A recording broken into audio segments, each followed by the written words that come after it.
Let those who are permitted to make first profession of vows, please come forward. Alexander Bernhardt Chung. Present. Scott Allen Fanders. Present. Kevin John Gregoric. Present. David Edward Keys. Present. Joel Allen Poliski. Present.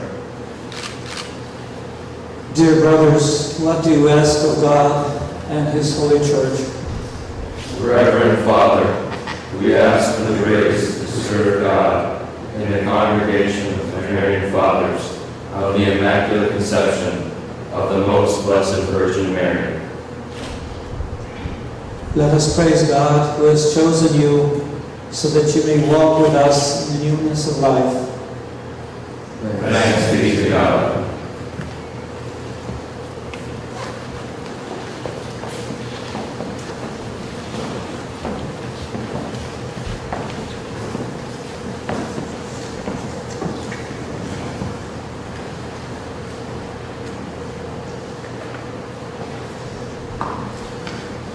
What a great joy it is for me to be here. What a privilege it is to be here in the role of the provincial, to see something extraordinary, to see something very beautiful. First of all, I'd like to acknowledge Father Joe. Keep on having your vacation with us during special moments of our community's life, our province. We're very grateful to you for being here. Second one is that I feel like we've had these long celebrations since Saturday. Every day is some form of extraordinary celebration here. But today is probably one of the greatest ones for us, because what we see before us is God has chosen not only the 5 here who wish to take their first vows, but also those who will be renewing, all of you who are here, as well as 2 others who are, one in Steubenville, Brother Keith, as well as Brother John in Chicago. So all of us here today, not only in this place, but also in the 2 locations where we're renewing our vows. Today is the solemnity of the Assumption, and every year on this solemnity we have this extraordinary celebration for both entrance, on the eve of the solemnity, which is the entrance into the novitiate. We have 5 gentlemen who entered the novitiate, and you are here with us. But today, on the solemnity itself, we have the first vows, as well as we have the renewal vows ceremony. Solemnity of the Immaculate, solemnity of the Assumption. What is that all about? When we celebrate a feast in honor of Our Lady, as we do so today, what we do in the first place is honor God for what He has done for us. Just like the Gospel said, for God in His mercy looked upon us with His great kindness, and He has given us something extraordinary. He has given us new life in Christ. He's giving us something that we are to look forward to in the future, and that is our own resurrection. But on this Feast of Our Lady, we anticipate our future. We anticipate our future glory. Our catechism says something in a very simple way. Finally, the Immaculate Virgin, preserved free from all stain of original sin, when the course of her earthly life was finished, was taken up body and soul into heavenly glory, and exalted by the Lord as Queen over all things, so that she might be more fully conformed to her Son, the Lord of Lords and conqueror of sin and death.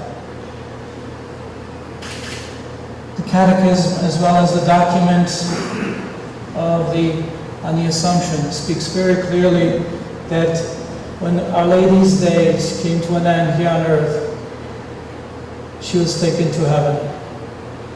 Preserved from the original sin as she was by the singular gift of God that she received, the gift of Immaculate Conception, that she would not experience death, experience the destruction, but she will be taken to heaven. And this is something that we celebrate not just now or since 1950 when the dogma of the Assumption was declared, But the church celebrated the solemnity already in 4th century, which means there's ongoing teaching that God took her body and soul home. She was the mother of God. She was the mother of Jesus, the Son of God. And so the Lord gave her that privilege of sharing with Him in that fullness of life already there. So the Assumption of the Blessed Virgin Mary is a singular participation in her Son's resurrection and an anticipation of the resurrection of all Christians. In giving birth, you kept her sinless from the first moment of her conception. And in your dormition, you did not, Lord, leave her to the world, but you gave her a life of glory. A simple teaching yet profound, because you know what it is that whatever Mary experienced, so we likewise will or are and will experience. She was preserved from the original sin, but we received the gift through our baptism. Our original sin was removed. She received already the gift of fullness of life, body and soul in heaven, and we shall likewise receive at the end of time, when we, as we say, we believe in the resurrection of the dead, that we will be joining not only as we end this life, our soul goes to our Lord, but then we shall also experience the resurrection of the body. Just as Jesus rose from the dead, so shall we. In Mary we see everything that we shall be, if we remain faithful to God, if we remain faithful to Him to the end. So this is what the solemnity of the Assumption is all about. Is looking at Mary, honoring her, rejoicing with her, but also looking forward to our own life, of our life of glory. But that's one aspect of our celebration. Today the other aspect is the first vow ceremony. 5 young men who are here started 1 year and 1 day their novitiate. And as one said, well, we were locked in for a whole year. Actually, it is sort of like being placed in the desert rather than in a confinement.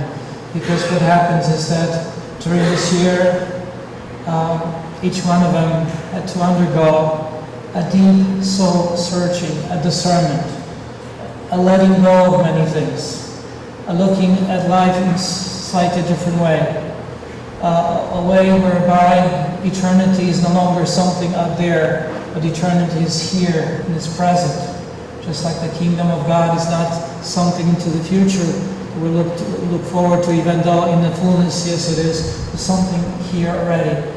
And each one of them who are here look into their hearts, ask the question, am I to be here? Am I to go through this? And also the Lord asked them the question, do you love me? Do you really love me? Do you want to be with me? Do you want to follow me and in a special way, not just in general way, but in a very specific way? Do you wish to follow me?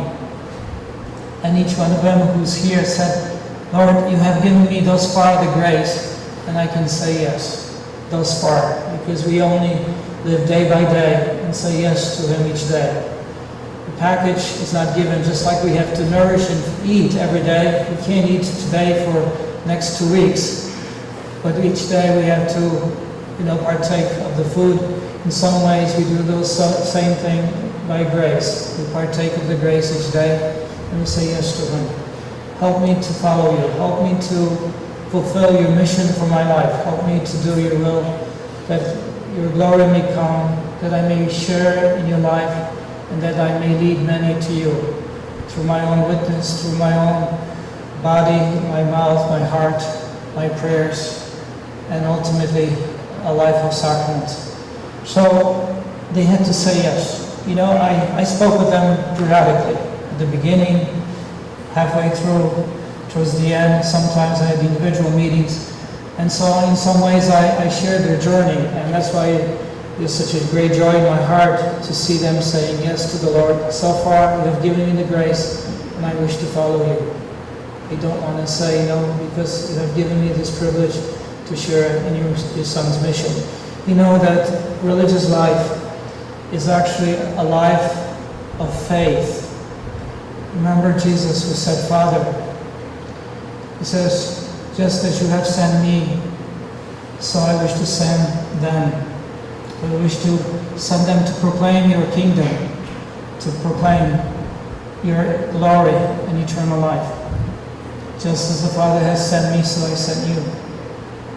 To the exact words which Jesus orders to us today, just as the Father sent me, I send you. And what is he sending us for? The world needs to be renewed in Christ. The world needs to be brought to heaven. And that is our mission. It doesn't end every day. Grace is given.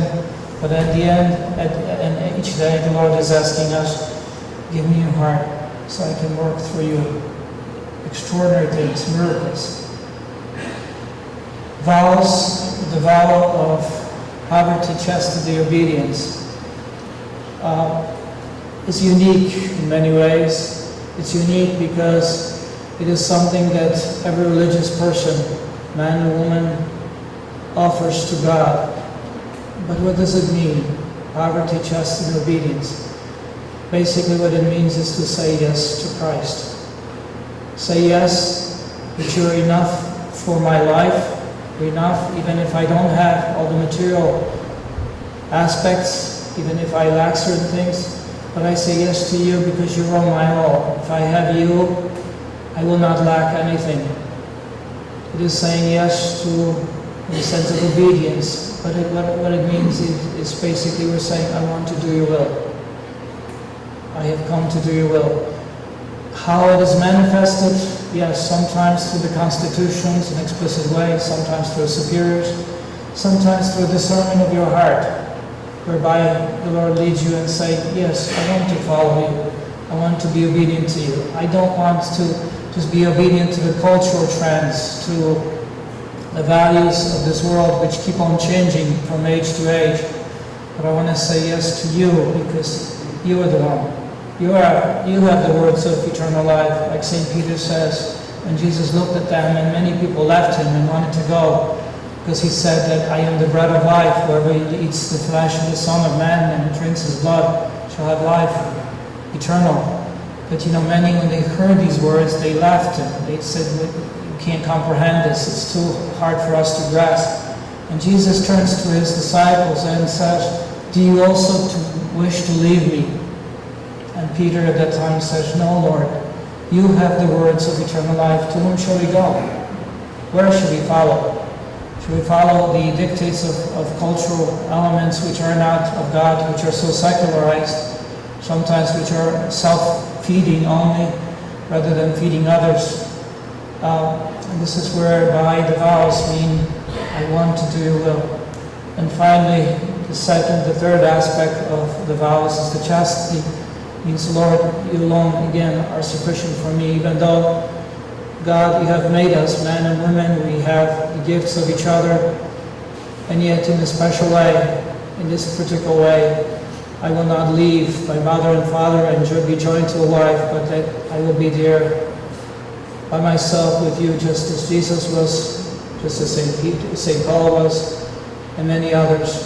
Some who are called to this way of life, as is very easily said, human beings cannot fully comprehend, but those who are given, they don't need to receive an explanation, because it's something within our heart which we realize that that's the gift. To be grateful to God for these gifts, yes, we all of us are. And I want to thank the parents and all the family members of these candidates who are here. I'd like to thank you for your gift of faith, because without your faith, without your love for the Lord, they would not be here.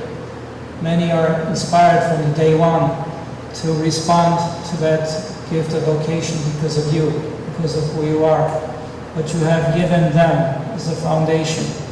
So it was much easier, even though there's struggle that goes with it, it doesn't matter. Ultimately, that gift comes from a family that believes, a family that loves the Lord. And this is how our faith is nourished. Even though sometimes our vocations may be something so unique that not even parents grasp. What are you doing? What are you doing? Are you nuts? my father didn't grasp the same. I asked my father, my mother said, okay, do something for a couple of years and come back, do a normal life, live a normal life. And then my father says, what are you doing? Why do you want to run away? And it took him several years to grasp that there was maybe something there more than just an initial response and in the wrong direction. Vows is a triple way of saying yes to God, and that's the significance for those of you who will be renewing your vows. You have lived with us, and we may not have given you the best example. We may not have given you the best environment to be formed. We are limited in our human way, and yet you seem to say still yes, which means God is giving you the grace that you receive. And some of you are being prepared for perpetual vows.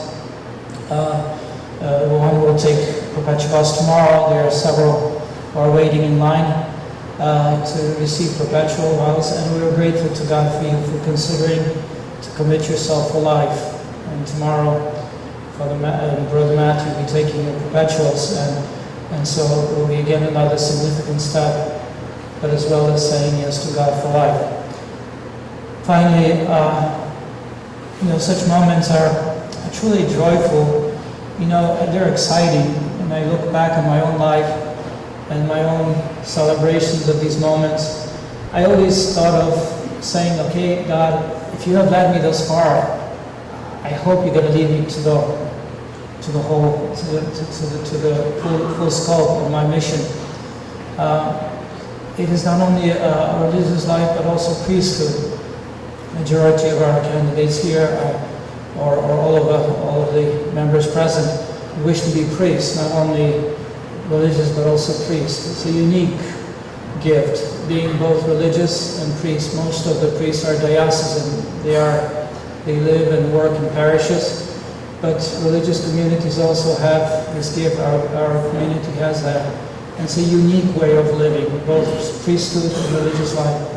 I wish that the Lord may continue to guide you in your discernment, that He may help you, that Our Lady may continue to assist you.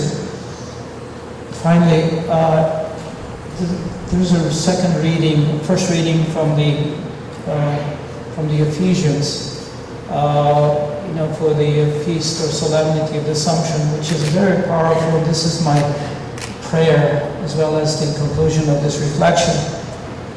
St. Paul says to the Ephesians, he says, I have never stopped thanking God for you and recommending you in my prayers.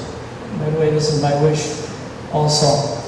But then he says, may the God of our Lord Jesus Christ, the Father of glory, grant you a spirit of wisdom and insight to know Him clearly. May He enlighten your innermost vision, that you may know the great hope to which He has called you, the wealth of His glorious heritage to be distributed among the members of the Church, and the immeasurable scope of His power in us who believe. What powerful words that St. Paul says. This is his wish for Christian community in Ephesus. This is my wish for you.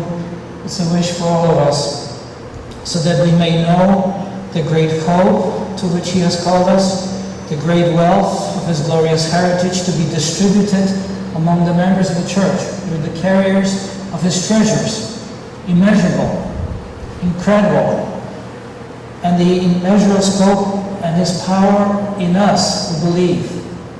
We believe this, yes. The power that He gives us, the power to transform the bread and wine into Eucharist, the power to forgive sins, the power to bring forth people into His kingdom through the sacraments, through prayer.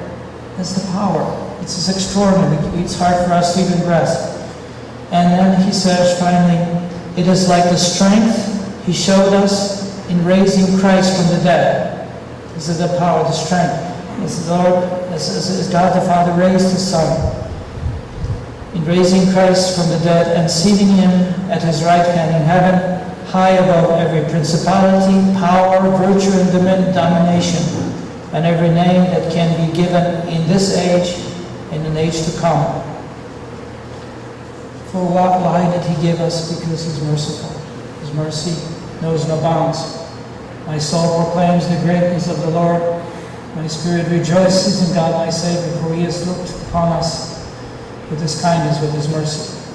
He has chosen because of his great gifts. So, as I conclude this reflection and we begin the first profession as well as renewal vows, my prayer and my wish, and that's, I believe, from all of us who are here, both parents, ourselves as Marians, all the friends, that we will pray for you, and we'll be with you, that you may fulfill the mission for which God has called you. And then one day we'll all gather in heaven, this banquet of kingdom. We shall rejoice, being before the Lord, before Our Lady, all the saints, all our family members who are there. What a great joy it would be. And then hopefully we can bring as many with us as possible through our ministry and through our life. And that is our wish, our desire, and with the help of God we shall attain it.